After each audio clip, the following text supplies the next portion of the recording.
Okay, the recording has started. So, hello. We will be talking about Solarpunk better futures among the changing climate and how to design them. This is the part of Build a Better World TTRPG Jam, and my name is Paweł Ngej, also known as ALXD. I've been playing role-playing games for about 20 something years now. Uh, I've been a hacker, as in working with technology, open source, open hardware for more than 15 years, and I've been working with Solarpunk for more than 10 years. The way I got into Solarpunk may be a little non-standard because I didn't come through climate itself. As somebody who fell in love with hacking and technology, with how people use and create technology, I really wanted to tell those stories to others, and I found out that it's really hard, that people don't understand what it means to modify technology, to create it by yourself to suit your needs, and I need to do a lot of narrative work to do that. And especially later, I found out that if you tell some stories about technologies from outside of the West or outside of the global North, people will completely blank out. They cannot comprehend that some things are possible. Here on the photo is a story from Sierra Leone, where in 2014, a group of local hackers and technologists essentially restarted the local banking system during the Ebola epidemic. They saved several 100,000 to several million people because when all the powerful people holding the infrastructure left, the grassroots just restarted the country. And this is, I have the story described in much bigger detail somewhere else. But this is something which opened my eyes, that we do not have a language to describe what is happening currently in the world, and we do need to find a new way of telling stories of what is around us, which later led me into we need to have more fictional stories which will create the alphabets for that. And going further, I will not give you a full intro to Solarpunk. I assume that you got the basics. It's a notion of climate future where we acknowledge that climate change is real, that we will have huge problems and our civilization will need to change, but which acknowledges that despite that, we can change as civilization and we can start living sustainably, not only as singular people with some cottagecore, small cabin in the woods, but as civilization we can live in harmony with the planet, so that we are just a long-lasting, sustainable civilization. And it includes renewable energy. It includes a completely different economy, but most importantly, it bases itself on a very different culture, which not only is not capitalistic per se, but models and talks about everything around us in a very different way. And I would like to zoom in onto that to show you how different genres look at the world around us and create fictional narratives looking at specific things. For simplicity, I draw just I differentiate three different kinds of genres here. So the first is action movies, superhero cinema, and what we know from role-playing games, Dungeons and Dragons, and different fantasy dungeon dwelling games, where the point of everything is to fight to preserve some kind of status quo. We are in a world which is built in some way. Usually it's pretty Western and capitalistic, with some very defined economy which is similar to ours. And we fight. The stories are about fighting, and everything we want to introduce, like every element, every new technology is either a weapon or could be used as a weapon or a pretext to fight. In other genres, what is most commonly seen in cyberpunk, we have the dichotomy of we either fight the oppressive governments or corporations, or we are some agents or of those corporations, governments oppressing others. And this is a very interesting dichotomy because in cyberpunk, if you think about it a little deeper, the genre itself, which, yes, it started as a warning and it got normalized, it got aestheticized, so we kind of like it, but it's actually a martyrological genre. It's a genre about, those stories are about the glory of the fight without imagining what world are we fighting for within cyberpunk, because the heroes are either the martyrs or the hero is the one who won at some incredible price and now needs to bear that weight. We do not have stories of what happens after some change happens, because in cyberpunk there's no change. Like, if you think about the difference between cyberpunk and post-cyberpunk, there's this thing which is extremely hard to grasp. Something changed and corporations became good suddenly, and we are in post-cyberpunk. And it's, for me, it was always puzzling. No matter which books I read, which media I saw, post-cyberpunk was always this: something happened and like the world changed, and now it's good. And in this, I want to show that Solarpunk can bring a perspective of, instead of fighting, instead of locking ourselves into this oppression versus rebellion, we can build alternative communities. We can build alternative infrastructures. And yes, there will be struggle. Yes, there may be fight, but this is not the center of the gravity of the story.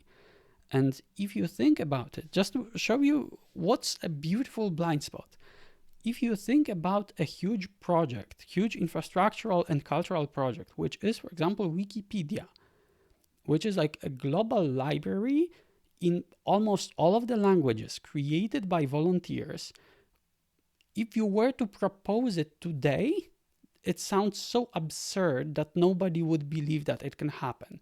We do not have a language to describe Wikipedia as a project to propose it. And like, we live with essentially a cultural world wonder, something that science fiction writers described for decades, and we cannot describe it in culture because we do not have stories of Wikipedians as main characters, as protagonists in stories. And if you think about different genres, if like in action stories, in D&D, in superhero stories, Wikipedia, like, you cannot tell a story of Wikipedia. If you try to do that in cyberpunk, you will find yourself, okay, either this is a doomed tool of the rebellion sharing the information how to fight the oppressors, or this is some malicious attempt by governments and corporations to completely override the real history. And if you want to create this narrative of, no, we can build something in addition to that dichotomy, you cannot tell this within cyberpunk.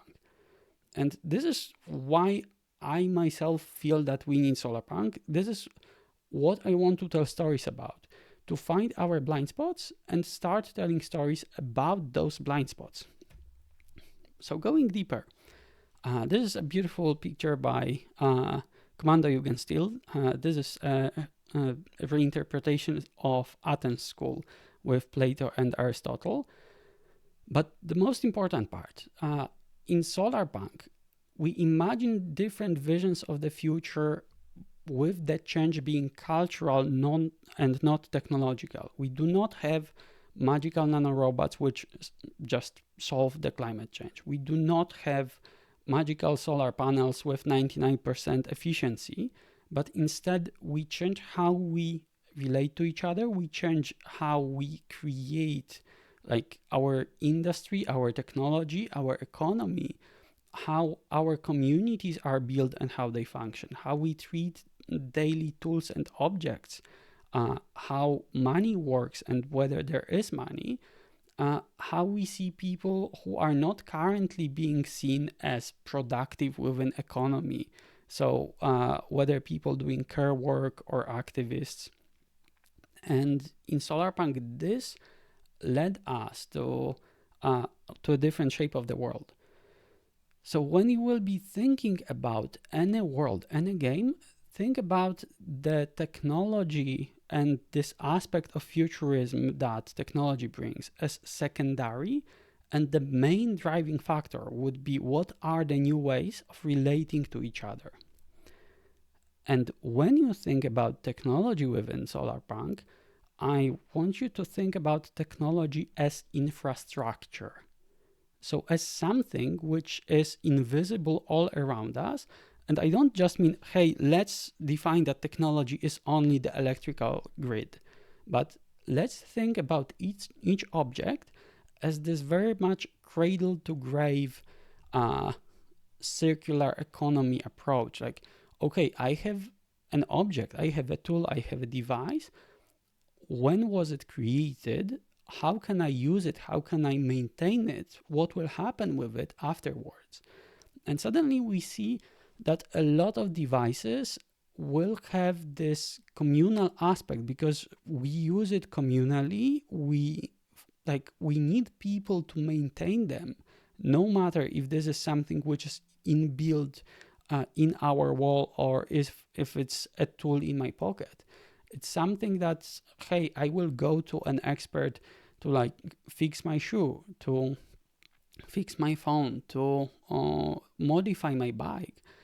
And I see everything as much more fitting within this essentially ecosystem of tools. And we see how human connections play into that. Later, we will also talk about disability and technology within the body and technology needed to interface with the world for people with different body shapes. But thinking about it much wider is something that can help us imagine Solarpunk and just think about how to model it in games. And something which I do not we do not have enough time for me to go really deep into this, but Solarpunk is also a good place to look into what is happening in the global south without Orientalism, without being, oh, this is so exotic, this is so fascinating, but seeing, oh, actually people people in Iraq, people in Colombia actually solved some problems we have. We are just not ready to listen. And I'm not talking about only some traditional route from 1,000 years ago, but about recent inventions, which can be even open source, open hardware, that we don't consider as applicable in the West. And they're happening, and there are beautiful collaborations. So this is a place to actually look into the world outside of just the US, Europe, or parts of Asia.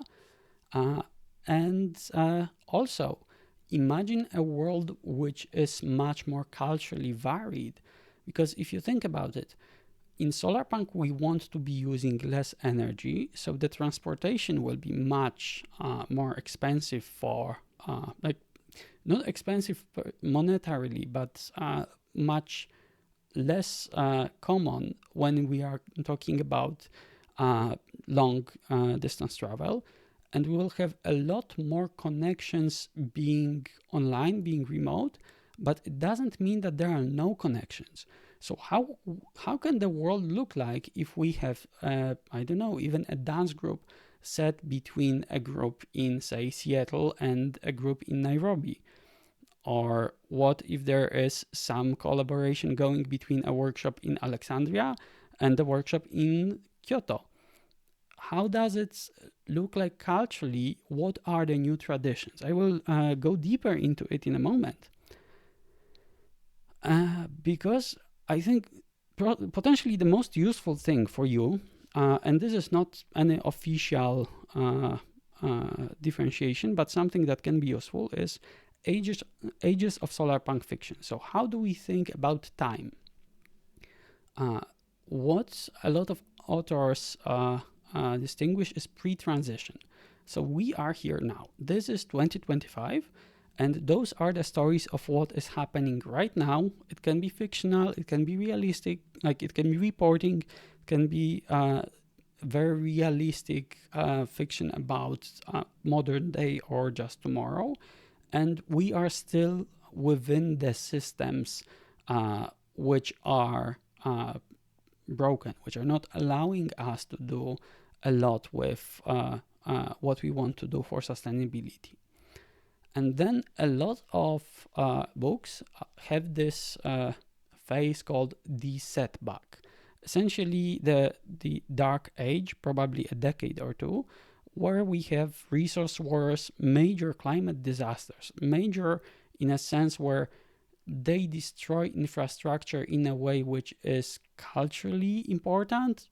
Think about 9/11 for the US or Katyn for Poland, but in terms of a climate disaster, something that you talk about for years and decades, and collapse of existing structures. So whether governments, corporations, whatever was, can no longer be in the same form. And a lot of people so far define it as cyberpunk, and this like most grim, most fascist cyberpunk. But it doesn't need to be the only thing, because like the world is big, and even if we will have a few really bad places, it doesn't mean that we will not have different processes happening at the same time. So instead of this post-apocalyptic genre, we have what Solarpunk defines as the transition phase.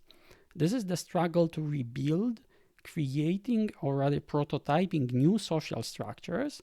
And this is something which is the hardest to imagine. You will find very few books, very few like pieces of fiction imagining this. And if you read a lot of books happening in later ages, you will see the transition hand waved as things happened. We don't want to look too deep into it. The same way a lot of books set in the transition don't want to talk about the setback and how we got from the setback. Usually they explain it with character traumas, which is pretty valid, but this is something which we will struggle to fully imagine. And then there's the post-transition. So we managed to create new systems, and we have those utopian sustainable societies. I like having all of them on Earth within our timeline, but a lot of authors set them on different planets, just sharing the values, sharing the general ethos, not only the aesthetics, but like what Solarpunk is about. Just setting it in a different cultural / demographical setting. I will talk about it in a second. And with the easiest post-transition, you probably know Epsom for the Wild Build by Becky Chambers. It's an extremely nice piece of fiction. It's like tea and blanket kind of fiction. It warms your heart. It's a picture of how the world could be if we really wanted. You have the infamous Chobani ad, which imagines a world in a realized, fully solarpunk world. There's a beautiful game that I really, really recommend. I Was a Teenage Exocolonist. In my opinion, one of the best solarpunk video games, whether it calls itself that or not. It happens on another planet, but it really nails the values and the community aspect, especially with grieving, dealing with grief, and several other aspects. And going to the transitions, there are several visions that I can recommend. There's the Game Changer by Alex Beckett and A Half-Built Garden by Rutanna Emrys, which both try to imagine how different. The middle one. This is Dear Alice. This is an ad for Chobani yogurts.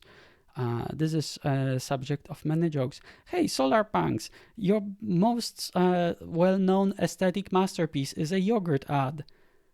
Yes, we would like this to be better. We would like to create more, but it's hard to create good worlds and good symbols. You will see why in a moment. But from the books Game Changer and A Half-Built Garden, those are books which imagine different structures.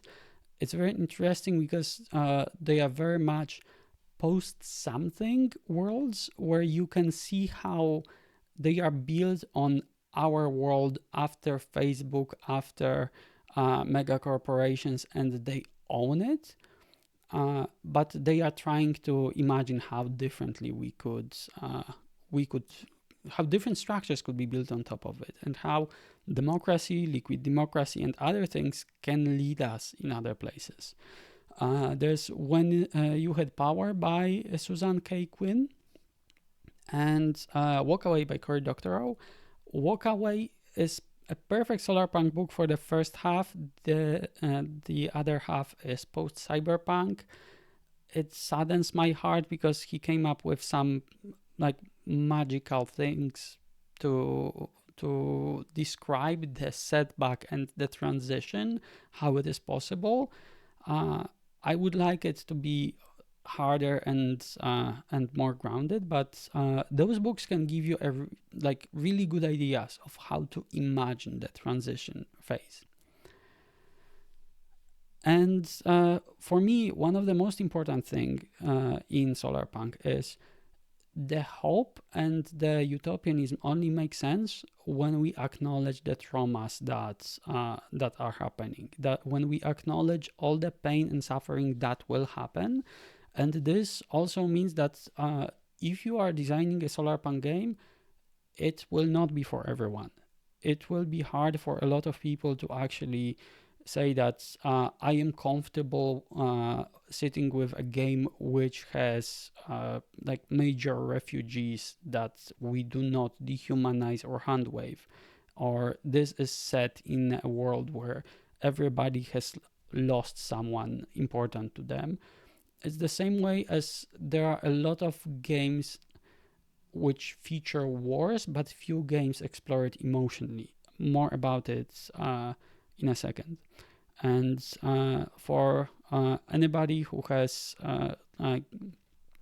who wants to see just the scale and how we will be seeing scales of destruction, this is a photo of Pasadena in LA, and all of the buildings that burned in the Pasadena fires. I think this was last year or beginning of this year. So those photos will be like the background and the daily basis, or how somebody smarter than me put it. When force majeure becomes a household term, you know that everybody has lost something and the insurance declined to cover it. And this is the moment when we start really thinking about the scale of the trauma. But games are about power fantasies. Whether this is some emotional power fantasy that we can overcome something, whether it's a power fantasy of, oh, I can survive a game which gives me some really deep existential horror aspect, like 10 Candles or something, and I can learn something, but they thrive on agency. And in Solarpunk, a lot of the agency is in context of all of the climate disasters around. And this is not only some background. Those will be elements of the stories. And if you remove your story and your game too far away from the disasters and traumas, it will feel flat. The same way a lot of games, a lot of books feel flat when you read the Solarpunk anthology and you feel that you don't understand why people, why is it so happy, such small daily moments, why are they so described as so life-changing and significant, until you understand that this is in context of people who lost their houses, who lost their homes, who lost their livelihoods, and they need to find a lot of themselves anew. So, how do we get to it? One of the most important things when going into a game is the same way as I spoke about perspectives. If you create a situation, depending on how you frame it with mechanics of your game, it can be a very different outlook for your players. They can see very different ways of interacting with it.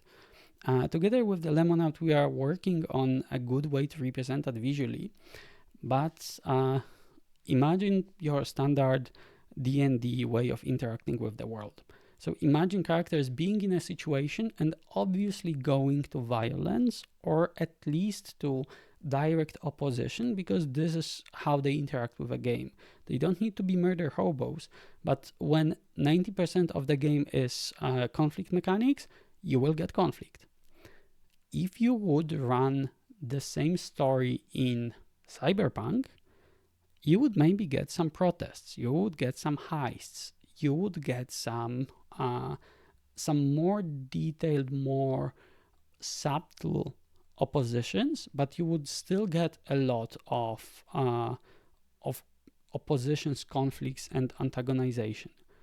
And if we want to show a story in which the characters will default to collaboration, we need to give them a very different set of mechanics and interactions. And I don't need collaboration as just they will give each other one die when they say, I will be helping the other character, but how they interact with the world around them and how they can see it as not only oppositional. And this is one of my hardest questions that will be my question for you at the end. How can we do that with different kinds of mechanics? Because those two examples, Iron Thorn and the Wild Sea, are mechanics which do not differentiate between physical conflicts and like non-physical conflicts. I could add Fate, I could add a few others, but essentially, would a mechanic work within a Solarpunk world if we did not differentiate between different kinds, whether something is violent or not? Because, for example, Iron Thorn does this thing where you just don't get XP for fighting. You get XP for quests, for exploration, and for creating connections with people. This could work pretty well within a Solarpunk setting, but some people will just default to violent mechanics and violent conflict resolution all the time. And if you go into the other side, PBTA and especially the Stone Top, which from what I understand is still in development, you have a lot of very thematic moves to really enhance this feeling of community. And right now my intuition is that it would be much easier to create a smaller game which is highly thematic, something closer to Stone Top in before a dungeon world, in before D&D and the base mechanics still being violent, but something which every time you do a specific kind of thing, the move gives you a very specific thematic choice of your context of your interaction, and some choice which puts your mind on specific tracks. So I will be going through a lot of topics, and you can tell me how you see it later, or we can just drop it if there are more interesting and more important questions. Something that I would really, really like you to take a look at is J Dragon's violence is the loudest person at the party. And how do we frame non-violence? Because a lot of people thinking about non-violent games think, so what, we will be sitting there and just sipping tea by the river, or like, what is the game about? And Jay says it very interestingly that it is overwhelming how much violence takes over our ability to tell other forms of story. And the decision to say that there is no violence in Wonder Home is because I want to invite all the other stories to the table. It is not so much about saying you cannot do this, it's about saying, hey, let's make space because violence is the loudest person in the party. And there's one more quote, I couldn't find the exact wording, but Wonder Home being non-violent doesn't mean that everything is nice. It means that it includes everything up to violence, specifically to make people think about other options.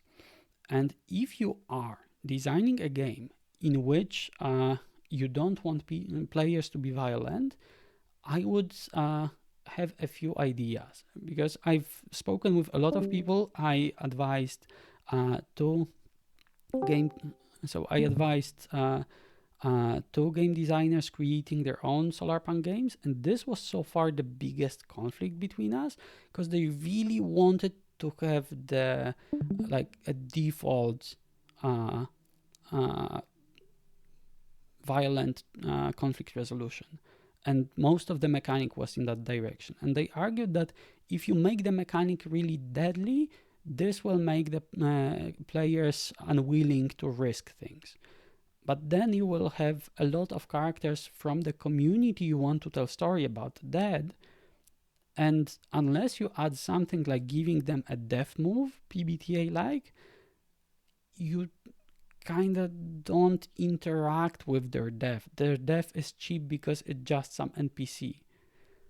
And Wonder Home I really, really, really recommend. And it is a very Solarpunk game, not because it's so nice and cute, but because it carries the same kind of heavy trauma. Because if you read into Wonder Home story, this is a setting where people decided to be much less violent because they just had a war. And in that war, a god was slain. So everybody is pretty traumatized and everybody is lost and looking for themselves anew. There are a lot of refugees, there are a lot of exiles, and this is a book which is specifically about resolving traumas and about asking the hard questions about who I am emotionally. And it chooses cute animals to lighten this a little, but it like for me it would be a really good starting point when it comes to how do I create game which doesn't have a single scenario, doesn't have a short campaign planned, but can tell multiple stories. Dealing with trauma, I just wanted to mention that something that you can play with and you can ask yourself whether you can play with is how Delta Green and how Unknown Armies deal with trauma. Well, getting trauma in those games essentially makes your character suffer less from a thing, but also they are visibly broken and their relationships suffer, especially in Delta Green, which specifically gives your character relationships so that every time you take trauma, you see that this is not only, oh, I have 3 more to cross out and then the character is retired, but you actually roleplay situations in which your your marriage or the relationship with your kids or friends suffer. And this will be a darker thing. You may not want to include this specific exploration, but should you want to, I think those are good examples. And going farther, imagining economy, because I love how Dungeons and Dragons and other default fantasy games have like, hey, we have a stable economy, which we have currency. The economy doesn't explode every time we have artifacts from that dungeons, and everything is very capitalistic there.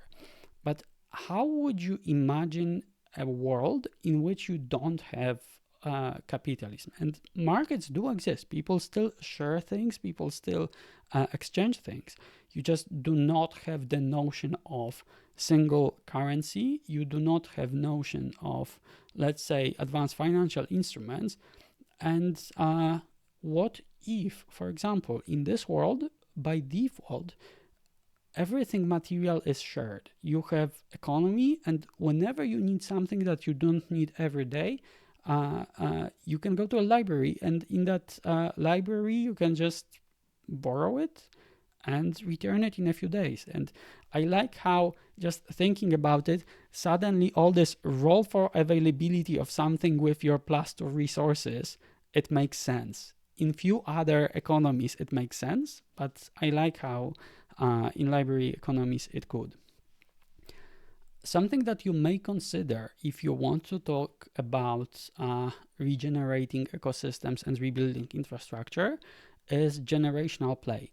So assuming that you are playing characters only for a few sessions and then you take their children or their successors, this is something that Pendragon has, but Legacy Life Among the Ruins is almost perfect in this aspect, because it's very non-structured when it comes to longer play, but it invites you to play both a character and a faction, and you can choose. Every time you find a piece of technology, you can either boost your character's rolls now, or you can invest it within the faction, within their infrastructure.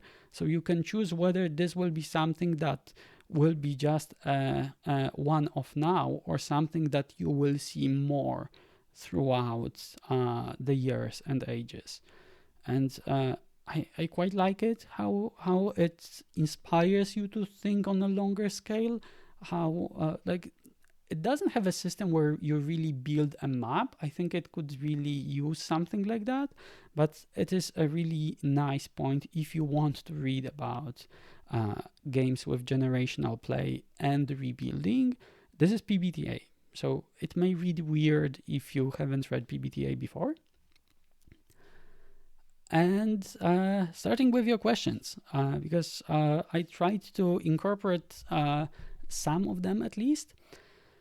So what do players do in Solarpunk, and what do you mean I'm no longer a fantasy cop? Because there is this really nice assumption that if you want the characters to have agency to just go to any NPC and question them, you need to give them some authority, or you need to create a world in which this is okay. And you can have investigators in D&D. Adventurers are kinda seen as pesky but accepted. But how can you frame the world? What would give the players the agency and this power fantasy, if not this mandate for violence, whether from the state or anything else? So this sounds basic, but I really do think that there is quite a lot to explore if you imagine the player characters as not necessarily firefighters as only fighting fire, but disaster relief experts, as people who specialize in coming to communities or even working from one community and working disaster proofing it. It can be within a city where they are finding what will flood and how to protect a district from flooding. It can be in some remote places where they are conducting search and rescue. But if you are into not procedural, but structured and phase-based play like Blades in the Dark, this can really nice set your missions, because every session can essentially be, instead of a heist, it can be some kind of rescue mission or something like this. And I do not have good firefighting mechanics right now. I believe we could discuss it, but I believe that this could be an interesting base for a game. The second one, especially if you read Game Changer and Half-Built Garden, community facilitators. And I do not mean cops, because, for example, what's the Native American game? I forgot. I have it. The Coyote and Crow. In the Coyote and Crow, from what I understand, the players are supposed to do something similar, but it is not exactly clear what they are doing in the world. But if you imagine different communities working towards the same goals in a very different way, and especially for you, I linked here in the bottom, you have a link to my blog post on potential Solarpunk factions, where you have an exploration of how people can want to build a better world but really disagree on how to get there. Because imagine that someone finds some old, let's not, maybe not old expired, but someone finds some oil or coal and says, okay, this was already this is already on the ground. This is already in a ready to use state. Yes, we need to do the carbon drawdown, but since this is already out, can we use it to save lives today? Can we use it to power a hospital? Can we use it for some project which will draw more carbon than we will spend by using this oil, this gas, and so on? So you have a problem where somebody who will be more, how to say, it's more idealistic or more of a purist would say, no, you absolutely cannot do that. This is almost a holy thing for us, that this needs to stay underground. We need to put it back underground. And you have interesting tensions. And being community facilitators in between one community and others, when talking about scarce resources, we're talking about ideological differences, may be quite interesting. And something that I wanted to point out, because I think this is a really interesting canvas for a potential Solarpunk game, because if you look at Blades in the Dark, you have really nice game phases with the heist and the downtime. It is a zero-sum faction war designed as a pressure cooker, because the characters cannot leave the city. You need the faction conflict to grow and grow and grow. But what if you change that? And if you change the heist and you change the zero-sum faction war, and instead you create a positive sum faction conflict? Songs in the Dusk is a game that I did not play before. I have a few ideas about it, and I have a few comments, but I don't feel ready to fully go into it. But it is an example of an attempt to remake Blades in the Dark in something along Solarpunk, where imagine where instead of a zero-sum faction war, where you take something from one faction and it needs to, and like they need to lose it, you create a situation where you can convince factions to invest their resources or even dedicate time to you, and then you get more resources for everyone. This would be like the most Solarpunk outcome within any kind of faction conflict, where you build something for everyone, and the conflict, the tension lies in convincing others that this is something worth doing and that this will not upset their faction balance in between themselves. So something to look into if you want this kind of faction conflict game design. But what else can players do within Solarpunk? And base building is an interesting idea. I think a lot of people love base building from Mutant Year Zero. I haven't played it, I read it. I think the ideas are flavorful, but it's a shame that they resort to points. I think Blades in the Dark has a little deeper base building, because it gives you a lot of enablers of what can your characters fictionally do now, because their base is much closer to them. But I would like to pose one question.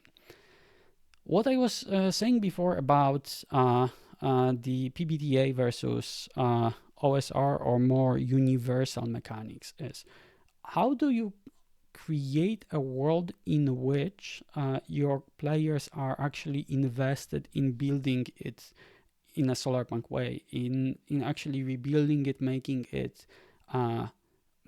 it for others. How do you include those themes without putting too much work onto the game master in each session? And I would like to propose that you can use something a lot of games started adding recently, unlockables. Whether Triangle Agency with their progress-based unlockable skills and world building, and Yazaba Bed and Breakfast, where you can unlock new characters, new elements of the world. If you think about essentially what is the base building, I would think that being very heavy with your world building within this base building can be interesting, where you don't only add +1 to defenses, +1 to energy generation, but you unlock a whole new category of situations for the characters. And something that I didn't have time to add a slide for, but don't think about it as only a single base for the community that lives in it. Don't think about, oh, something that I need to defend from raving monsters in like D&D, Numenera. I hate how Numenera handled community building. Think about it. You have a piece of abandoned infrastructure, and I will have some examples for that later. Think about how base building could work as you establish a small outpost in some abandoned infrastructure. It can be some abandoned oil rig. It can be a big factory which was abandoned. It can be anything. And then you essentially have, I don't want to say mega dungeon, but you have a place from which you start all the future expeditions, and you have a place which is your base, where the community grows around it as you unlock more and more. And you essentially, instead of thinking about it in terms of pure Mad Maxian post-apocalypse, you focus it on rebuilding, and you focus it on the community that grows. So the unlockables cannot be just +1 to this attribute, but you suddenly have a new character which potentially brings a new whole skill set or a new whole storyline for the community, which makes the whole world much more lively. And also this creates a beautiful layer of drama, because the characters that come to your community may not like each other, or you may not like them. And managing their conflicts may be something which grows really nicely. And what can players do in Solarpunk? Explore the ecosystems. If you want to stay with hard science, and I really like stories set on Earth, but I'm not the pope of Solarpunk, it will be harder doing on Earth, but there are games which are actually focused on exploration, and Blue Planet Recontact, even some parts of Eclipse Phase, or for example the Ultraviolet Grasslands Zoa expansion. They are all about being explorers, all about mapping the world, and all about communicating what you found and how this shapes the world. So you can look in that direction as well. And in Solarpunk, depending at which phase of the transition phase you set your game in, you can essentially be an explorer. Okay, check up on that region, check up on the communities living there, on the ecosystems, and set up new monitoring systems where you have something which sounds dry, but if you multiply it by the world building of how those communities work, what are their ways of interacting with others. And I'm not talking about completely lost Amazonian tribes, but hey, we have a community where we have like a partnership with a village on the other side of Earth, and we essentially like being part of this information network, this network, but we don't like really this the conservation network because we don't think that they give us enough resources if they forbid us from fishing within this area. And you need to convince them to, for example, start using something. So I see quite a lot of potential adventures there. But there are others. I wanted to give you just the main points. And going with the questions, what technologies are Solarpunk? I do not have a definite list of Solarpunk, not Solarpunk, but I wanted to make you think about technology not as either a background or a tool, but thinking about cultural effects of each technology. And I think that this will be much more interesting within any game and any world building. So if we have a world where we have no airplanes because we deemed them too expensive, or we have only few airplanes, like few intercontinental flight connections only for absolute emergencies, or you need to wait for a few years before you get your chance to travel. And what does it mean culturally? It can mean that international or intercontinental travel is slower, but it's a big event culturally in everybody's life. So visiting different places in your country is cheaper, but going to the other side of the planet, it's something that you tell stories about not only as, hey, I vacationed there, but it was a multi-week, multi-month enterprise. It means new traditions around travel, because this is something which becomes culturally significant. And also, if we are living in a world which was struck by a few pandemics, it means that there may be new interesting cultural rules around, for example, you spending a week in some place before you enter a place which has a completely different biome than you travel from. And this may be something that people just culturally got used to, not any government forcing them to. So imagining how health, how travel interact with each other, what are the rules of, hey, this culture is very different from mine, how do I make sure that I don't offend them on my way? This may be bigger than just assuming that we are part of one big internet, because even if Solarpunk world is globalized, people are connected to each other in different ways, it doesn't mean that there is a single Facebook that everybody is on and everybody has the same TikTok with the same hashtags. We may have very different, very varied cultures. So this also means what I mentioned before, new traditions and cultures around remote connections.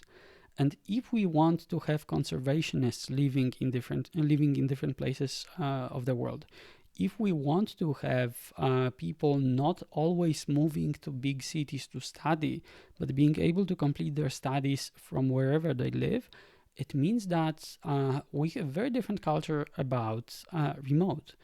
And because remote is currently in our world considered pretty alienating and very individual, imagining how it can be communal may be interesting. And how communities deal with other communities. Like even what I mentioned before, if you have like a restaurant, mess hall, cafeteria, however you imagine a community, having one wall which is essentially a portal to another such community far, far away, and you just sit at the table by the wall, and you see another person from much farther away, you have this sense of community. You can have a conversation with somebody just without being intentional about it, and this glue between communities exists.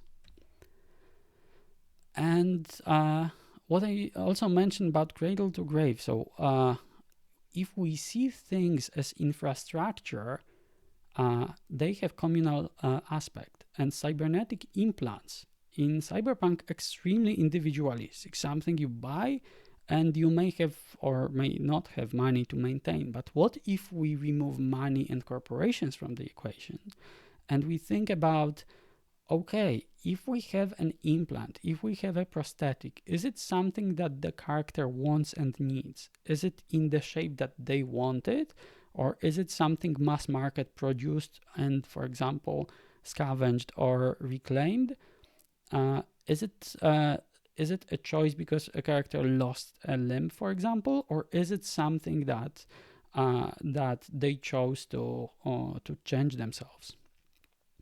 So if we don't have corporations, uh, how do we treat it within community? Because suddenly somebody having an implant, somebody having a prosthesis needs a whole community to support it. Somebody needs to have a mechanic. And depending on the community, they may or may not have a mechanic. So do they have a way to repair it themselves? How does community look at it? And if we imagine, for example, a community with, let's say, deaf children, is there some tradition? Is there some way to support those kids? And for example, when they have the day where their hearing aids are being serviced, is there some special event at school where the school learns about them? And is it, for example, the repair day where everybody brings out something they have that needs repairing and people repair each other things? So thinking about technology much more communal. So who supplies the parts is a good question, because are the parts scavenged? Are the parts reclaimed from different ones? Are the parts manufactured? And this will give your world a very interesting feel where you have mismatched parts, where, like, even speaking extremely realistic world, when you actually can use within what is called permacomputing parts from like all electric toothbrushes to power some devices. You can actually hack some smaller devices which didn't need to be electronic to serve a very different function. And it's not only like Cyberpunk Hackers Workshop, who has 20 electric toothbrushes connected in a row and mining whatever Bitcoin on them, but you can actually have them being sensors. And somebody remaking old trash, old e-waste into sensors and something the community needs may be useful. And since we have library economy, is there a cybernetics library? Is there a place where if you have a cybernetic limb, but you need, for example, a different extension, can you go and borrow one? How does this play with people's relation to their bodies? How does it work with a lot of cultural and like ethical questions? So thinking about technology in this community aspect may be interesting. If you want to look at games, Hardwire Island is a really nice cyberpunk game, but it has a lot of solarpunk ideas and unions and communities around implants. And if you want ideas for technologies, there is this beautiful wiki which is called Appropedia, the appropriate technology, as in you don't need blockchain on your phone. Sometimes you can choose whatever is appropriate for your needs, the right technology level. And think what will be created openly and shared, what will be open knowledge, free software, open hardware, where the inventor can live in Japan, Iraq, Colombia, and you can be using it anywhere else. And how does that mesh with your world? I had a question about aging and disability in Solarpunk. So several interesting aspects we can think about. We can think about like, I see a lot of people still thinking in a very like monetary capitalistic way of, oh, they will cost more the community. But what if the communities are built specifically to accommodate people of different abilities? And not, oh, this will cost more, but it is a standard that we have a ramp. And this is called the curb cut effect, because initially the curb cuts, so the ways where you have ramps around the sidewalks, were requested by disabled people. And it turns out that they help everyone. So you can think about designing your world so that it is designed for the disabled, and this actually helps everyone. And there are a lot of examples. You can have, for example, I love YLC for this, the sign language being something taught at school and something which you can use to accentuate whatever you are saying, even if you hear well. Giving everyone basics of sign language not only makes life better for people who actually cannot hear, but allows much easier communication and much more interesting culture for everyone else. And if you think about how aging, education, child rearing works, you don't need to think about the nuclear families we have now. You can think about much wider, much more interesting communities being normal. So, for example, how does a found family work? Can you, like this, some people say that this is polyamory, but can you come to someone and instead of asking them to marry you, ask them, hey, will you be my aunt? How such a patchwork family work, and how would it work in your world? Because if we have people, like I like the expanse for that, but everybody crewing a spaceship is considered a family on that spaceship. And if you have a small, tight-knit community, maybe everyone considers each other family, no matter what is the sexual relation, what are the age relations, like age differences between them, but they support each other because they see themselves as family. And if you want some much deeper look into that, Ada Palmer is a historian who writes science fiction, and she's thinking exactly the right way, because she doesn't care why the cars fly. She's asking, what does it mean for the model of the family that we have flying cars? And she wrote a series called Terra Ignota, which is extremely ambitious and dense, so be prepared.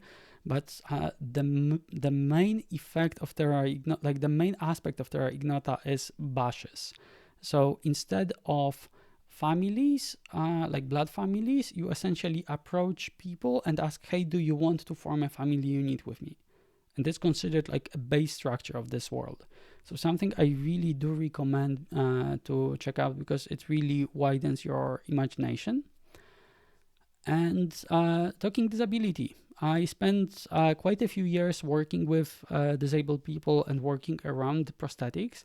So something I want to say, accessibility that people want, because you will see that in a lot of culture, in a lot of cyberpunk, you have prosthetics which are specifically human shaped or are inhuman in a bad way, but are not what the disabled people want and ask for. And for a lot of them, especially if they didn't lose their limbs, they may not want to look human, they may want a good tool. And especially if you think about it, some project that I actually worked on, if you don't have a hand, it may be easier to get just a bracelet on your forearm and get a virtual hand, because you still have 4 fingers here. You don't have your thumb, but you have 4 fingers just from your forearm. You can have a virtual prosthetic for like what, $100 for a sensor. And this is something that a lot of disabled people would choose over a cumbersome glove or $5,000 robotic device that can only hold a mug at a specific angle. And thinking about what they would like is interesting. I haven't linked in, but there's a really good project called the Caribbles. You can write it on Discord later. It's similar to Apropedia. It's a database of devices designed by and with disabled users. And something else that you could consider is lifelong education. Because in your world, if there are situations like nowadays where we will have whole professions losing their use in the world because coal miners will no longer be a thing, we will have normalized education for people in their 40s, 50s, 60s, where they can continue learning things and even change their whole professions and identities. This will also require a lot of emotional and spiritual work, but imagining places where this is possible and this is normal. So imagining a society where somebody who is new on the job in their 20s is with somebody who is new on their job in their 60s, and this is not something to be shunned. This is not something to be ashamed of. And I got this question that I really like: how to make so many things interesting in my game. So whether it's healing, teaching, maintenance. And I want, like, this is not a comprehensive list because I would love to make a whole talk about this, but let's think how we can make those things mechanically purposeful. So let's imagine that we have a situation where each act of violence within the game generates a trauma for community or the character. If you don't heal those traumas, you become bitter, you become adapted to it. It may not be something you want, but you can heal those traumas in a community where you can be emotionally vulnerable. You can have a therapy. Maybe there's another cultural standard for that, not only one-on-one therapy, but you need to have a place where you can be emotionally vulnerable. And if you want to have a place where in your game healing is important, whether from physical damage or from emotional traumas, you need to create a mechanic which needs a scene, possibly within your community, which allows you to do something mechanically. Because the characters will want to, like the players will want to engage with mechanics in front of them, assuming they are not too opaque. But if, for example, Tales from the Loop, if you want to heal, you need to have a scene with another character. And this is much more story game than TRAD or OSR and USR, but something that I would recommend if you want to do teaching. What if you only get XP or a special kind of XP you need to advance to another level or something if you teach someone what you learned the last few sessions? Because you know what they say, you only know that you know something when you can explain it in a simple way. So think about such a mechanic. And if you want the act of maintaining of community to or infrastructure to be important, make it the thing that your characters need to, that your players need to interface with to get some important resource. And Brinkwood Blood of the Tyrants is a game based on Blades in the Dark, but where blades regenerated your stress by vices, because this is the theme of the game. In Brinkwood, you are starting a revolution and you need to engage with the community. You are not just some hermit, somebody who is completely outside of it. You need to be a part of community.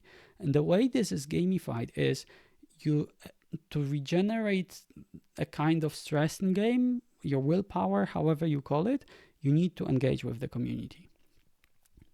And be wary of emergent narratives and what are the unexpected parts, unexpected effects of the mechanics in your game. Because there are a lot of games which did not think what they brought from the systems we have now. For example, in Catan New Energies, you cooperate with other players to create the transition to fully sustainable renewable energy. But there's only one winner, and the meta for this game is pretend you are cooperating, find a good moment, and backstab everyone, build those 2-3 last coal mines or coal power plants, and then you win the game because you have the most points. And just be wary that some mechanics in your game can breed behaviors and narratives you don't want. And just finishing it, More resources. I have this big blog post with overview of a lot of games. There is the Solarpunk Prompts podcast, where there are a lot of ideas for stories and for sessions, or you can think of it of like tiny modules if you want. And Story Seed Library with a lot of Solarpunk art. And I took a lot of time. If you want, we can stay for longer. I can stay for like almost an hour more, and I'm absolutely open to questions and discussions.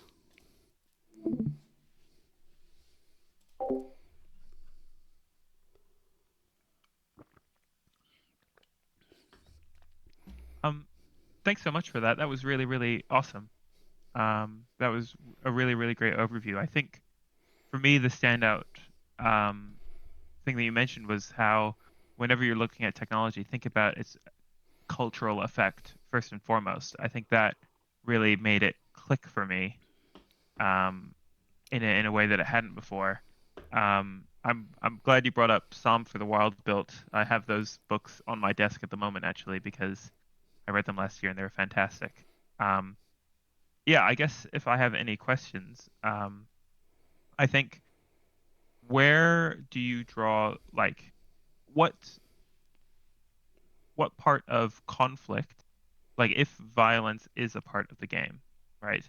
When does that become when at what point is it too much for it to be Solarpunk related? If there is something, even if it's not violence that the players are creating, if there is violence in the world, is there a line, do you think? As not the Pope, I cannot say that this is a particular line, but I would say that for violence, it's not the quantity, it's how it's used. It's how you look at violence. Because if you look at violence as the solution of a conflict, I think that good, mature solarpunk should see violence as only complicating something. Like, unless you want to go full genocide and cover all your tracks, any kind of violence will only generate more problems down the road, because you will have people whose interests, like you hurt someone who has a loved one, you hurt someone who other people cared for. And this is something that I don't see a lot of games mentioning. There are some attempts recently, especially around games which do allow murder hobos and commenting on murder hobos. But I specifically wrote a story seed slash solarpunk prompt about it. And it is a story about the henchman hired by a billionaire. And after the event, as they call it, that's an actual name among the billionaires, after the event where the stock market collapses, the billionaire actually takes uh, all the security, some of the experts, some of the family, some entertainers, and they go to some remote island somewhere, probably around New Zealand, and where they have the doomsday bunker. But it being billionaire, and we know how good they are in organizing a lot of things, it turns out that actually the whole hydroponic and everything to make the bunker function did not really work. So there's an uprising, or maybe billionaire just has an accident. But what happens is the security personnel, which was previously the biggest population within that bunker, realizes that they don't have food, that they are in the middle of nowhere. The closest place is some island where next to no one speaks English, but they are the only people who know how to farm and fish. And the story is not about the billionaire. The story is about people who have a building which can withstand quite a lot when it comes to weather and climate disaster, reaching out to the community next to them and being like, hey, you know how to get food. Hey, we know, like, we have a place which is secure when it comes to any kind of climate disaster. What can we do? And then within the story, you learn that, hey, the world did not end. It just the market crashed and a lot of billionaires panicked. There are some people who got stuck who, like, if you want, even one of the former employees from the corporation of that billionaire who can be translators between the communities, and you have a story where the violence is an option because, yes, the security can terrorize the village, but it may be better if the only people who can get you food don't hate you. So I would say reframing what violence is, not thinking about the quantity of violence itself. And if you are thinking about quantity, it is what do you want this violence to do within the story, within the game you're creating? Does this make sense? Absolutely. Thank you for answering that. And as someone from New Zealand, the idea of billionaires escaping to our country is very real. So yeah, that's it's fun to hear that you wrote about that.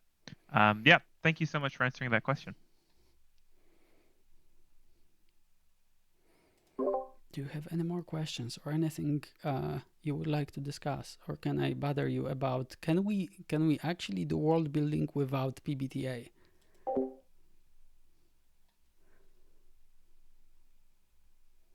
I was thinking about OSR actually. I think oh sorry. Can you hear me? Yeah, I could hear you. Yeah. Oh, that's weird. Discord gave me a notification that it wasn't getting input. So um yeah, so I've only kind of dipped my toe into OSR with Mouse Ritter. But one of the interesting things in Mouse Ritter is that XP is given through not through combat, but through collection of treasure. But you also get additional XP if you invest that back into your settlement or your community.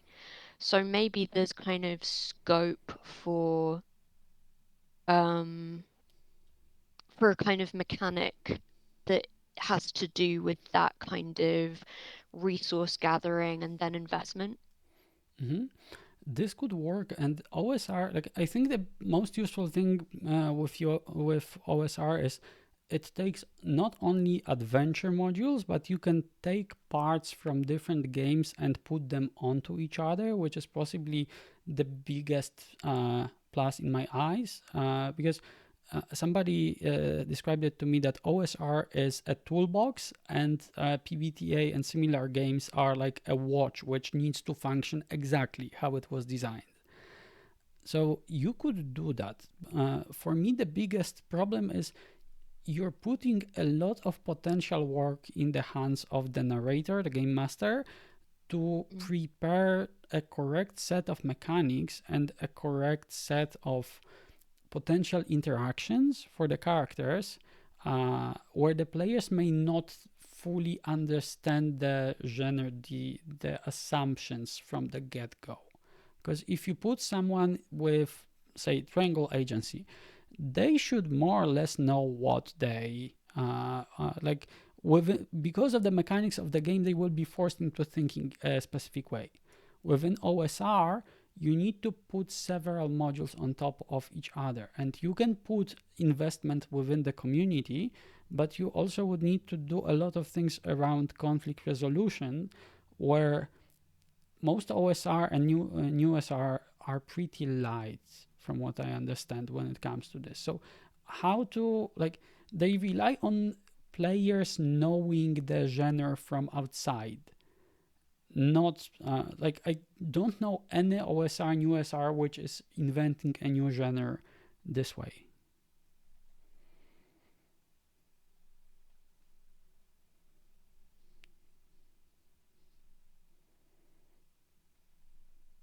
Yeah, I don't know if anybody else kind of, as I say, I'm just kind of just dipping my toe into it. So I'm certainly not like Mhm. an expert on OSR. I guess I was just thinking about maybe borrowing that aspect of it and developing it Yeah, that, like, into, yeah. this would work. And we have someone on the Jam Discord who said that they actually want to write something for this, some plug and play kind of mechanic like this.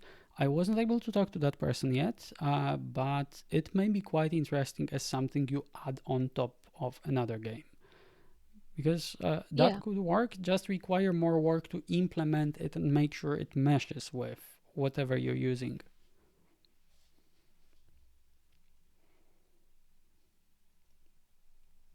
I did like what you said a lot about like using the learning as like a way to gain experience as well to like engage with the community. I find a lot in like when I'm playing Blaze in the Dark in the downtime, a lot of it's about refocusing like the camera on your group and stuff like that. But especially in using that Forged in the Dark system in a Solarpunk aesthetic, I really like the idea of taking that time to like actually venture out to like benefit the community around you, and that's what really builds the experience. And so finding a way to incorporate that sort of ideals into other games, I think will be something I'm looking at when I'm working on the game dev jam in the future. Yep. Because I think the biggest controversy slash criticism of Songs for the Dusk that I've heard is that they see community building very material. They don't do a lot of emotional community building, and I feel that even Blades does a lot of like emotional connections when community building. So I'm surprised, but I haven't played it before, so I cannot say for sure. uh, I do think that Blaze may be one of the best platforms for building some kind of thing. Like, let's do Blades in the Dark, but about firefighters. Like, Yeah. I would be so much into it. Yeah, I'm envisioning like Oregon or like the Pacific Northwest where like there are these community firefighting organizations like helicopters like going to like small rural areas to like help people out and having to dig into those communities and really explore. I think would be a really fun place to dig into like as a game space. Yep. Mm-hmm. Yeah, because you can set it like this. You can set it up as you have a city and you have all the factions and factions war, and you are trying to go around them, and instead of heists you are doing uh, like active disaster relief, and then you are trying, hey, we really need to put that wall here, or hey, we really need to increase the one thing or another within the city, and you are actually upgrading the city as, I don't know, an agency within a city, an initiative, however you want to frame it within the current systems or new systems. But as you have that base, you still need to interact with other factions, be it mayor's office, or this is, I don't know, solar panel maintainers guild. However you structure it, this can be good platform. I just haven't put enough work into it to propose anything serious myself.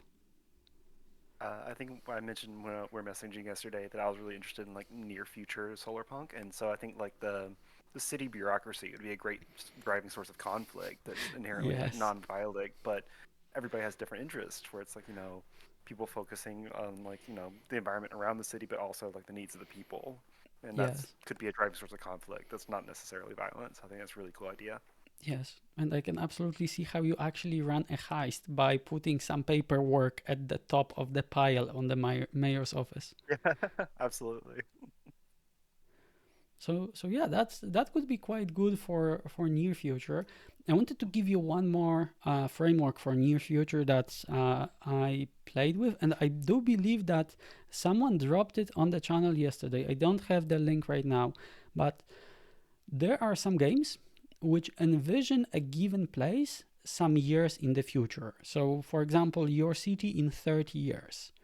And I know that one Solarpunk group, Commando Jugendstil, used this in the city of Milan to create essentially a LARP for citizens who do not know what a LARP is, but they created a town hall set 30 years in the future, inviting them to discuss everything that will be a problem 30 years in the future.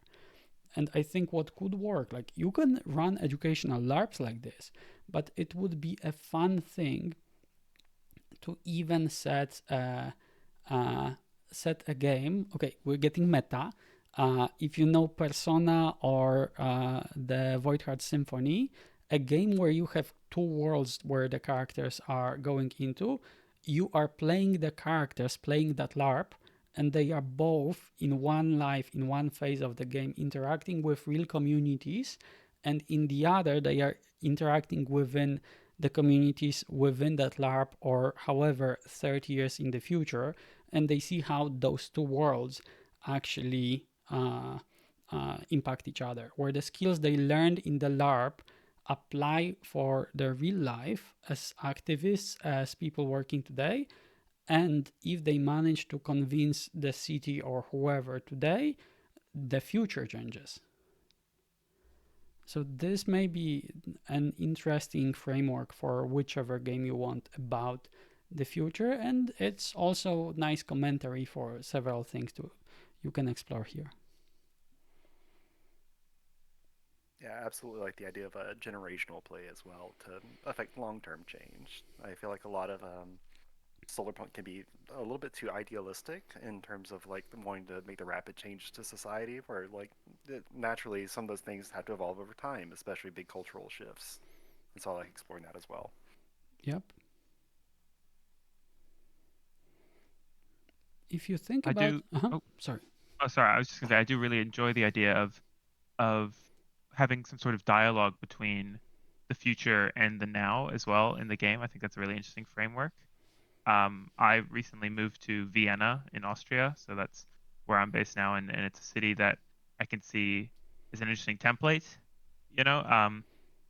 So I like that idea of creating that dialogue in the framework that you're imagining. Are you imagining that they're the same people, or like the person who's playing the LARP is also the same person 30 years in the future, and that's what you were imagining in that framework, or are they like two separate people that you're just dipping into these lives?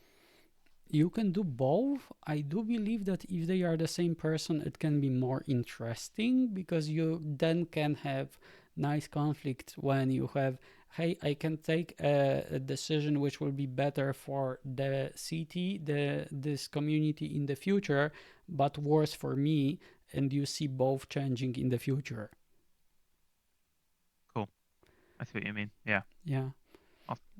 And I wanted to add one thing about traditions because I don't like how a lot of tradition is discussion about tradition is seen as conservative. Oh, we need the good old days, and we don't see tradition as like an operating system for our society.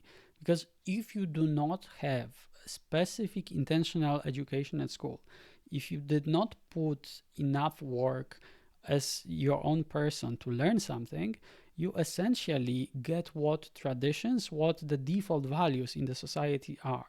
And a lot of chaos right now around, especially now, LLMs and AI, around social networks, are because we did not have any tradition for those things before. And if we are imagining future in 30, 50 years, we will need to develop some standards, some traditions. We used to call this thing netiquette, but we will need to culturally, like emotionally, imagine how what will be the baseline, hopefully created intentionally. Because if you look at different visions of the future, cyberpunk or different dark futures, they have everything as purely corporate controlled. But as much as corporations have marketing and they have huge control over how public sees something, you still have traditions which are outside of that. And you can really look into the global south as how people see internet differently than we see. Sometimes for better, sometimes for worse, but how, like, most of us don't have family WhatsApp groups. And this is a huge thing in India. This is a huge thing in sub-Saharan Africa, where every family, every clan sometimes has a WhatsApp group. And how people conceive technology differently. How also you can create technologies which are mirroring functionalities of each other, but using very different stacks. Something which is quite beautiful in sub-Saharan Africa is you have this M-Pesa system, which is essentially digital money, but without blockchain, without PayPal, without even the internet, but running on GSM. So you have something which uses thousands of times less energy, and every person with a phone has an M-Pesa account if they have a working SIM. So you have people who are selling bananas in some stall by a dusty road, and they can take mobile payments without paying Visa, MasterCard, and so on. So imagining how different are cultures from different parts of the world, and uh, how we look at them as foreign, but really it's us who made weird decision that we need PayPal with so much technical overhead, eating so much energy. Don't get me started on blockchain. While M-Pesa is enough.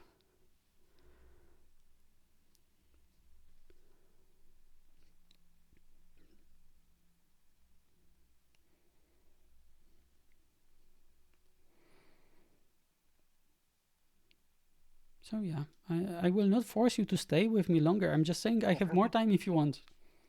Yeah, absolutely. No, I was just kind of digesting everything you just said. I think a lot of that is like the Western focus on post-colonial and post-imperialist ideologies, and that sort of everything is a financial resource space, and everything must be done through proper channels. And maybe looking at decolonialized nations, they have like a different cultural mentality than that versus the way we've had it like baked into our societies in the West. And Yeah, so that might be part of it. And like you said, even etiquette and stuff like that, and the changing cultural understandings of like all these emergent technologies is really interesting to approach, trying to figure out what comes next, and like in looking at that like a pre-shift kind of mindset. I think that's a lot of why I think Solarpunk is still such a nascent genre and kind of unexplored because kind of hard to imagine stuff like it's funny to look back at Star Trek and like the tricorders and stuff like that, and like somebody had those visions, and that's why we have cell phones now. yes, But but at the to have those same visions, go ahead. yeah, but at the same time, for me, what was magical is sometimes, like when I try explaining something, uh, people are just going blank. But so let's do an exercise. This is something that I sometimes do with students, especially game design students. Imagine a country, which is like you will judge how solarpunk it is from the description, but it has an economy based in a big part on co-ops, like proper co-ops. Let's say 65% people are involved within a co-op, and this is not just farming. We are talking no less than a third of the GDP, the capitalistic evil GDP as calculated, is derived from co-ops. Let's imagine that a huge part of the banking sector is co-ops. Let's imagine that you have neighborhood groups which actually help each other with microloans, where those co-op groups are so standard that most of the transport is not even public, but it's co-op transport. Let's imagine that they have what's 80 to 90% of renewable energy. Let's imagine that they have several religions living together without any kind of major conflicts.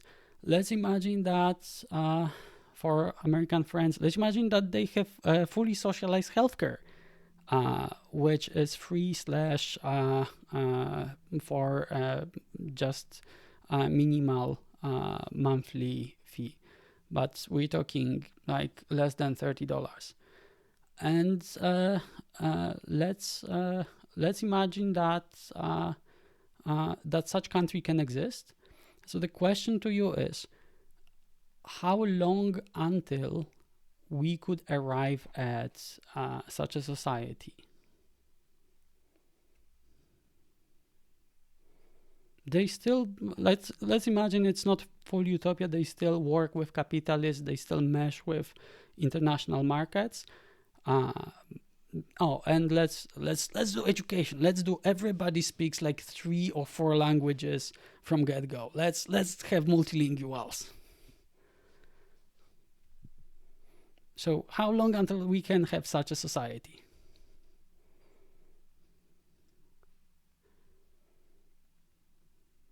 like with that kind of social infrastructure and Yep. like I would say at least like 50 to 75 years plus, Okay, we have. like Uh-huh. like 100 on the very far end maybe. Okay, We really worked at it. so we have 50 to 100. Anybody wants to give more or less? I was gonna say a generation for the language at least. Very true. That's my thought, my thinking. Okay, we have a generation, Yeah. so 2025. Yeah. I'd say about 30 to 40 Okay, A- years. and I say Kenya today. Oh. Such a country exists. It has other problems. It has a lot of problems, but everything I said, at least the last time I checked, those are the real numbers. And Amazing. you do have societies which are completely different. And yes, Verizon is hard at work destroying the microloans from among neighbors and trying to replace it with some blockchain bullshit. You have a lot of different cultural issues. But recently, for some reason, people stopped wanting to go to the US, and I don't know why. Uh, but I've worked with a lot of interesting places in Kenya. I've been in some hacker spaces in Kenya. They have quite a lot interesting local innovation for what they need locally with their infrastructure. The problem is they do not have a language to talk about their culture outside, and you may see one or two like poets, especially sharing some traditional stories. But if somebody tries to imagine any sub-Saharan vision, which is not very specifically what the West wants, will have a lot of problems getting published. So there is not a lot of work describing how Kenya or Sub-Saharan Africa or Colombia, Brazil has a little more because they have a huge RPG scene and that correlates with a lot of speculative fiction. But you have uh, very little from Sub-Saharan Africa, and I actually did look why that is. Because if you look at it, the British introduced the boarding school system in a lot of their former colonies. And currently, Britain has what? Correct me with numbers, 6.25% of kids in boarding schools? Something below 10, if I'm correct. In most sub Saharan countries that are post British, are 60 to 90% of kids in boarding schools. And a day at such a school can be between, I think, 12 to 16 hours, which leaves no time for anything but the state mandated education. So you get very little speculative fiction. You get very little cultural creation, and what we, assuming that everybody here actually started reading fiction as teenager, they don't have a lot of space to start doing speculative fiction. But they do have a lot of culture that they could talk about if they had the language and if they had somebody who can listen to them. And if you read a lot of economic reports, like you will read that, for example, Kenyan transport is mostly privatized. They don't say that it's owned by co-ops of neighbors actually running buses within their areas. It says privatized because it's not public, it's private. And yeah, seeing things like seeing how much we are missing language to describe what is out there, this is what got me into Solarpunk, into like, hey, how can we imagine a future which makes things existing today imaginable? So putting stuff like this in games where we can exercise our imagination and emotional intelligence, that's something that's really interesting for me.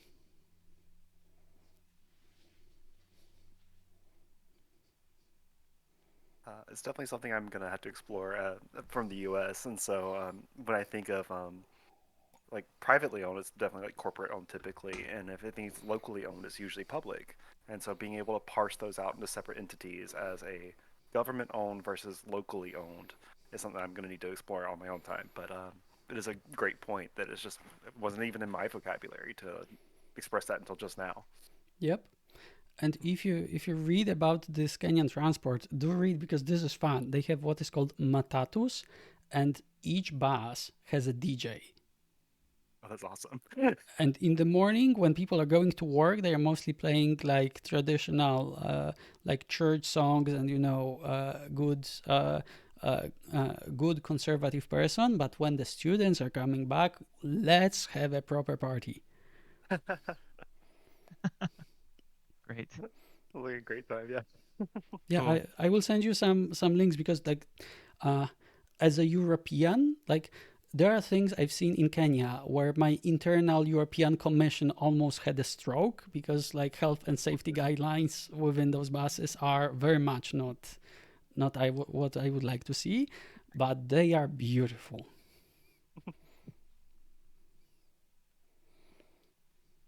Also, something interesting that I found, I don't know how much it's just me, but uh, do you also get this feeling that when you look at a lot of like sub-Saharan or in general architecture around the equator, you get this feeling that it's very unfinished. Like the buildings are like not exactly shoddy, but things are lacking. Yeah, it does feel a little, I guess unpolished would be the right word, but I think it's because of what I'm used to seeing, like locally and stuff like that. It's like plastic siding on everything like that, and like all the joints and screws and stuff like that are covered up in a way that looks like a complete, whether or not it's done on the inside or not. Yeah, but like holes in the walls or like lack of proper connection between the roof and the wall, only some nets so that you don't get insects. But like Yeah. for me it was really weird until I realized that as a European I have this deep expectation, how will they survive winter? And then it clicked so hard. Yeah. And then I realized that they actually got the perfect setting for their climate. And this is something that you can also put in a lot of game design, which is called vernacular architecture. And I have some more resources if anybody wants to go into that. But architecture which is specifically designed for this specific kind of climate, especially so that you don't need to have energy heavy ACs or heating systems, where you have buildings which have, for example, huge thermal capacity, and you can have a building which is built in a way where it will keep itself cool during the day and warm during the night completely passively. And you don't need all the high energy bullshit that we are doing in the West. So this is something which will be very interesting because we will have very different approaches to it. Like a lot of things may feel alien as you are traveling Solarpunk world, or a lot of things will be considered, oh, this is how people within this region build, and we don't copy paste cookie cutter houses. Absolutely. I'm also a big fan of architecture just generally, and it's something I've noticed like more and more growing up, and I've learned about a lot of modern architecture, especially in the U.S., is like made frame by frame and imported in, like using a lot of heavy logistics, and then fitted together with synthetic materials like caulking that are like petroleum based and whatnot. But it's like I live in the South, and so or the Southern U.S. And so I see lots of old like colonial style homes that were built without air conditioning, and so like they're specifically designed to be like livable in one space during the winter time when it's colder, and like you move to like another space in the summertime when it's warmer, and you use the whole house that way, and it costs a little bit more for the setup, but is more and like built for the climate even, and that's even in a colonial context. And so imagining those in like a more traditional or even indigenous context is yeah, like you said, is they're designing for the climate rather than designing to prevent the climate from infiltrating. Yes, yes, and think even deeper because as we will have different ways of energy generation, and as batteries, like I do not expect huge like breakthrough in battery technology, which will be immediately available everywhere. So think about a world which specifically will be using more energy on sunny days or windy days, and not only charging your devices, but hey, you have something like some heavy computation that you wanted to run, but you are waiting for a specifically sunny day, not to waste the community's energy, but to get the surplus that will come from the panels. Yeah, it very much harkens back to the seasonal living that like humanity Yes. has experienced throughout its history, and I have to imagine that like a lot of our modern context of like having fresh zucchinis in wintertime and stuff like that is like a very modern thing and unsensible like in the long term, and especially in that solar punk aesthetic where, like you said, you're waiting for like whenever it works for you or whenever you have the resources available, rather than scrounging them together. Yeah. And like this whole thing with farming and living with the land, like I don't want to get too far into farming because like this is deep. Yes, I yes, I want to just do this one just juxtaposition. Imagine that you want to like re-render some movie, or even you have your locally made ethically sourced LLM and you want to generate some major video shitpost. You can only do that when it's very sunny and the community will not scorn you for using all of the electricity to generate shitposts.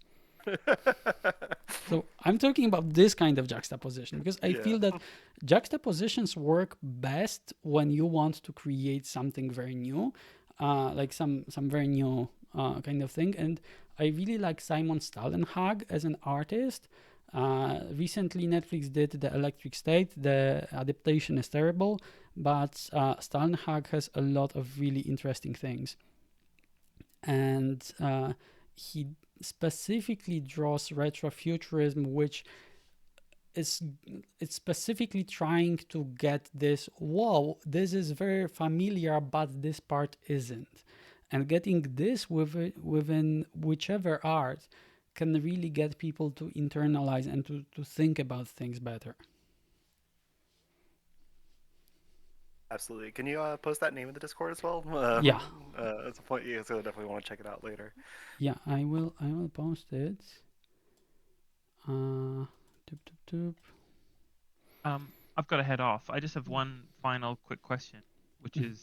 is it okay if we have further questions related to this topic to use this chat, or would you suggest that we use the jam chat on Lost Bay Discord? I Both are don't okay, or I think both are okay. I think you can use this chat for any direct follow up, but right? it would be perfect if we move to one of the either we had a separate channel on this server or some one of the Solarpunk servers. But I do not have a good idea because I'm not a Discord user. Like I'm not a heavy Discord user. So for now, post anything you have here. I will post whichever resources I have and forgot to put them in the slides. And Cool. for today, huge thank you. Thank you Awesome. for putting on Thank this you. workshop. Yeah, All right. great time and lots of good resources. And yeah, we'll see you later. Thank you See so you later. much. See Yeah, ya. take care, y'all. Take care. Bye.